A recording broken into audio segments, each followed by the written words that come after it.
So next we have Taylor Radig. She worked as an undercover investigator for national animal advocacy group Compassion Over Killing.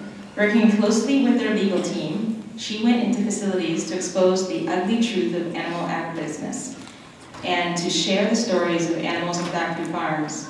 In the summer of 2013, Taylor documented egregious abuse of newborn calves at a Colorado farm. Shortly after turning her footage that showed workers and supervisors abusing calves, Taylor was ironically charged with animal cruelty and had her identity outed by the Sheriff's Department. Taylor has traveled the country sharing her story and, more importantly, the commonplace abuses of animals she witnessed in factory farms. Taylor Radig.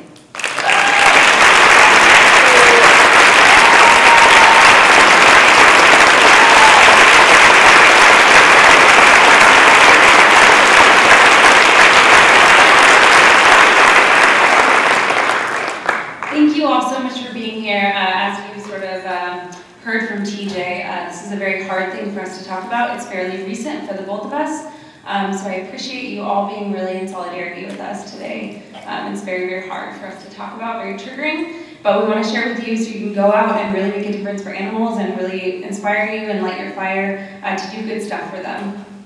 So to start, I just want to thank, I'm sure it's happened all over this conference, but thank Farm for this awesome conference. They've been doing this for years, and I went to this conference several years ago, and it really helped my activism, and I really owe a lot to them and why I'm doing undercover investigations. So to start, in 2007 is when I went vegan, like TJ. You know, I was a vegan investigator, kind of funny, but and you know, going vegan, I did it for the animals, and I started doing activism. My activism slowly increased, and I still wanted more. I wanted to figure out what I could do for animals. I mean, every single day, a lot of the time us vegans sort of see animals, we get these statistics and we spout them off to people, but these animals are really individuals.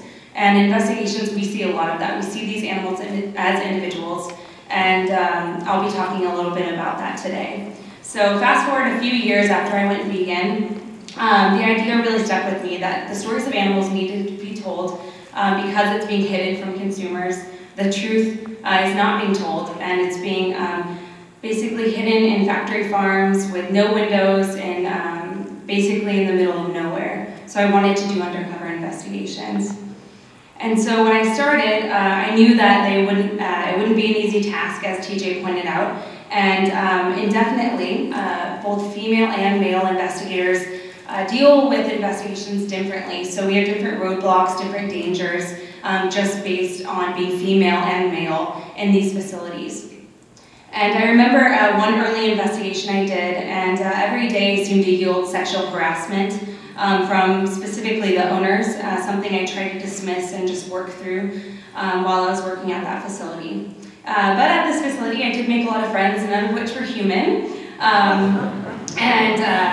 You know, one of my friends was named Moo. This was a name she was given by her abusers. Every day, if I wasn't using a tractor to clear the ground, I was tirelessly moving dangerous objects, often metal and very, very sharp, out of her pen. My coworkers laughed hysterically, calling her a drunk as they explained to me the ways in which they would get her drunk off cheap beer and alcohol. The first few days I was there, she curiously looked at me, kind of from afar, sort of nervous, like, what are you doing here? You're new. And kept her distance for a while. And you know, trying to gain the trust of my new coworkers, I paid no attention to her.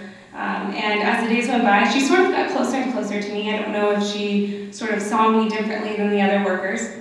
But until one day, to my surprise, she squeezed her way into a beaten up, empty barn, well, a hen house that I was cleaning. And with no one around, and it was a walled facility, I knew that I could sort of let my guard down and show her a little bit of affection. I stroked her chin, and she, you know, like, I had done it from sanctuary for years. She lifted up her chin as I stroked her chin. And suddenly our relationship was very, very different from that point on. she'd fiercely walk up. Sometimes she'd actually run up to me when I entered her pen. And something in me hoped she knew what I was there for. But a couple weeks later, I came into work. I walked into her pen, as I normally would, but I couldn't find her. I walked all over, searching for her until I started to really think that something was wrong. Not that this whole situation wasn't bad enough as already. Not wanting to blow my cover, I reserved concern for her until the very end of my shift when I was cleaning off my boots. I, sort of casually mentioned to my coworker, where she was. And he said that she had been sold to a dairy the day before. As I stoically walked to my car, acting like I didn't care, I drove off site and I found a place to park. I sat in my car, and I screamed, and I hit my steering wheel over and over and over. And then I just began to weep, knowing that her life of hell was only going to get worse. That she left a baby behind and would have to endure this tragedy over and over for the rest of her life. Selfishly, I knew that I would never be graced with her beautifully calm and curious presence ever again. But the situation changed me, and it sort of propelled me to move forward, and to this day, she motivates much of my work for animals. Fast forward last year, I got a job at a calf raising facility in Colorado called Quanah Cattle Company, a place I do not like. And you'll hear why in a moment. At this facility, I woke up between 2:30 and 3 a.m. I would drive to this facility, I would get there around 4:30 a.m. and I left at 3 p.m. My shifts would be between 12 and 14 hours, long, hard labor. As TJ has alluded to, investigators aren't able to just walk in and film the cruelty. We actually have to get hard, back-breaking labor positions to actually get the footage. And obviously, as we know, these farms don't want us in there, so we can't just walk in. But we obtain employment, and that's the only way to get this in court and have a fair chance for these animals. And all investigations, as you've seen, are emotionally taxing. But with this comes the physical labor, and at Quanah, in this part of Colorado, being a white female, it was very rare in this industry, and because of the extremely hard workload, paired with preconceptions of weakness of women and class politics, my coworkers took notice, asking me in my very first hour if I was an undercover boss, the TV show where CEOs go undercover to work with their employees. Yeah. Asking me at one point where the cameras were, and started laughing, and so did I. Wearing the camera, I laughed it off, telling my new coworker, Tomas, "Of course, dude, that's why I'm here." The abuse, though, I documented at Quanah was a regular occurrence and absolutely horrendous. Even starting on my first day, I witnessed workers violently dragging calves by their limbs, kicking them in the back, pulling them by the ears, lifting them by the tails, and flipping them so hard onto trailers that they landed on their spines. Even my supervisor partook in the abuse and encouraged me to handle them roughly. I quickly learned to find excuses to get around that, not following these orders. I think my refusal to partake in this abuse resulted in me looking lazy. My first day was the transport days, and the days I later came to know as the very cruelest. In the morning, I went with my coworker to pick up the cows at local dairies. I witnessed mother cows in the next pen as they sat and watched me take their babies from them, as they had only been born a day or so. I watched as Daniel wrangled them, pushing them through small holes to lead them to a walkway, and I watched as they landed hard onto their spines, over and over. Having to sit and watch this cruelty while not being able to immediately help is heartbreaking and something that I'll never forget. But that I was there for a purpose, and that this cruelty was going to happen whether I was there or not. One of the most devastating parts, though, about investigations for me was when a supervisor would have me do something at another place of the facility, not because I was doing anything wrong or they suspected me, it's just part of the job. And knowing that there's extreme cruelty happening and nothing that I can do to film it. And when you bring this evidence, as TJ probably knows, to a DA, if you don't catch it on camera, it's almost like it never even happened. And the weight of that on your shoulders trying to balance that with the emotional and physical labor of working in factory farms is enormous. And so when the ag industry comes out and tells the media that these are videos taken out of context, that they're meant to create some sort of false confusion, they're wrong. And in fact, there's so much cruelty that we can't even put it in a 4-minute video because it's so incredibly disturbing. However, there were hours I would be alone, and those were hours I cherished the most. I strategically used those times to spend with the animals, jumping over fences that surrounded their hutches. I would crawl in to be with the calves, especially the ones that I knew were sick that I had fed that morning. Some of them couldn't even lift their heads to greet me because they were so ill, as they had done the day before. And I knew stroking them that they may never ever get to see, they may die before they ever get to see a vet. And then we would crowd them onto transport trucks, extremely ill, not even being able to walk. I spent those days tired with my body literally covered in bruises. For them, because my pain was nothing compared to what they endured. As one current investigator says, it feels alienating at times because when you meet these animals and realize how expansive and hidden their suffering is and how important it is that their stories are brought to light, all the personal stuff becomes irrelevant.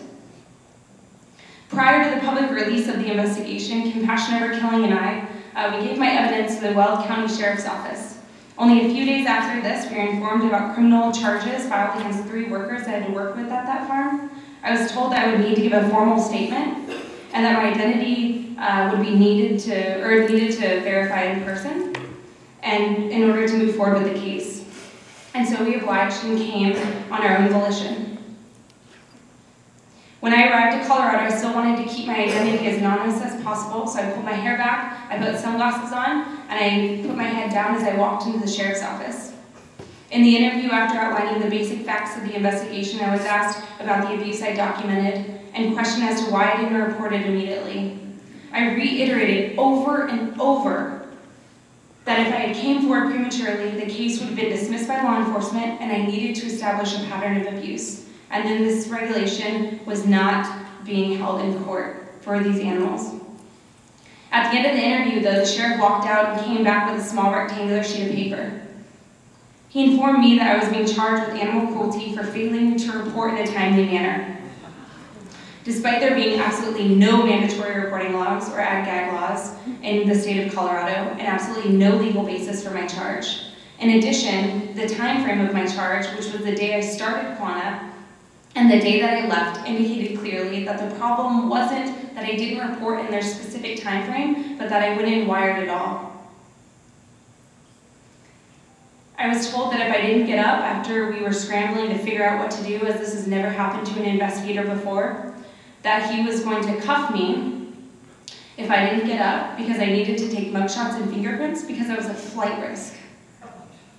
Knowing the public record laws in Colorado often very strong ties between local authorities and the ag industry, I knew this wasn't good. It only took 2 days before my mugshot was released to over 100 media stations with a press release. And my mugshot was posted on the Weld County Sheriff's Office Facebook, next to the post about their sex registry list, indefinitely ending my career as an investigator. This was one of the most emotionally charged times in my life, and I knew that if I were to be convicted as maliciously as I was cited, I could face jail time. Presenting this in courts, asking for any and all equipment, we had court orders asking me what equipment I used and in the investigation at Quanah. And it became transparent exactly what information they wanted. They wanted to figure out how investigations exactly work. Not only that, but the Sheriff's Office released statements alleging that I may have been involved in the abuse. What is basically a new and desperate attempt by the industry to try to rally the public against us. And not to my surprise, though, the movement fought back. Over 180,000 signatures on change.org, calls to the DA,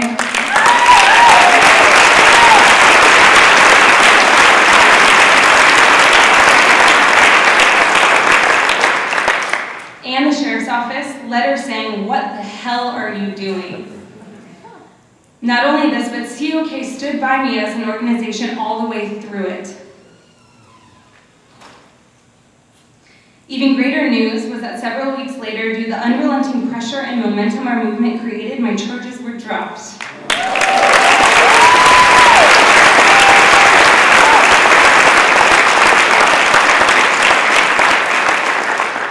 But since being outed, my interactions with farm animals has completely changed. Stories of those calves will probably never leave me. Going to places like Farm Sanctuary, Hooves and Paws Animal Rescue in California has since become a little bit triggering. But yet I've learned so much healing knowing that some of these animals have actually made it out alive.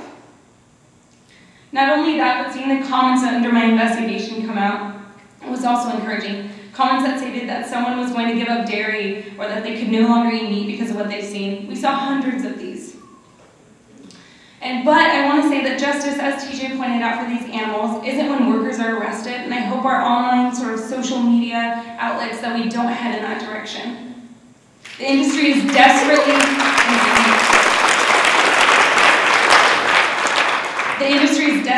trying to scapegoat whoever they can, saying that they have no idea of the abuse, that they are happy the rogue employees are no longer working for them. But my hope is that we as activists refuse to let them redirect the ultimate systematic problem. And I know that we as organizations and people will continue to fight and refuse to let these companies and these systems go untouched. The transformations of people making the connections of who is on their plate, bringing these truths to light, are what we ought to be celebrating. These are the types of successes we are hoping for, and also the types of successes that the meat industry is so incredibly scared of. As you've heard from both TJ and I, investigations is not an easy job, and while we are here, there are investigators right now in the field, living a life of hell with no recognition for any of their work, and no community like we see here. I'm actually going to be at the COK booth all day. We are going to have small little greeting cards that you can write words of encouragement for investigators that we're going to send directly to them, possibly while they're in the field, so they can get some encouragement for the activist community. I'll be at the COK table, all day, and I highly recommend you come by, and TJ and I are more than welcome to answer any questions that you have, and I would love to hear from you. So that's it. Thank you.